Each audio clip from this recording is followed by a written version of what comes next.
کہا جاتا ہے کہ ایک اعرابی حضرت عمر رضی اللہ تعالیٰ عنہ کی خدمت میں حاضر ہوا اور بولا، بھلا ہو آپ کا جنت ہو آپ کو عطا، بھلا ہو آپ کا جنت ہو آپ کو عطا، میری بیٹیوں اور ان کی ماں کو کپڑے کیجئے عطا، اس زمانے میں ہماری حفاظت کیجئے، قسم ہے آپ کو ہم پر عنایت کیجئے۔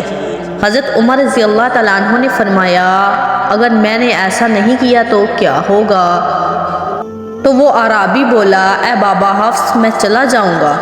حضرت عمر رضی اللہ تعالیٰ عنہ نے فرمایا، اگر تم چلے گئے تو کیا ہوگا؟ تو وہ اعرابی بولا،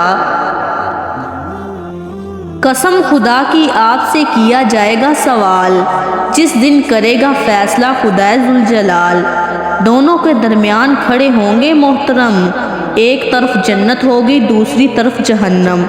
یہ سن کر حضرت عمر رضی اللہ تعالیٰ عنہ اتنا روئے کہ آپ کی داڑھی مبارک تر ہو گئی، اور پھر اپنے غلام سے کہا کہ اسے میری قمیض دے دو۔ اس دن کے لیے اس کے شاعر کی وجہ سے نہیں، بلکہ اللہ کی قسم میرے پاس اس کے علاوہ کچھ نہیں ہے۔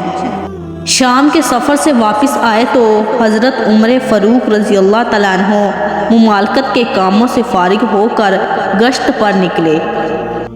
اس طرح وہ عوام سے ملتے اور ان کے حالات معلوم کرتے اور انتظامات کو بہتر سے بہتر بناتے جاتے۔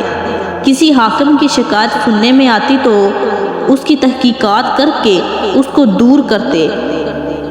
پھرنے پھرانے میں بہت سی باتیں انہیں اپنے بارے میں بھی معلوم ہو جاتی۔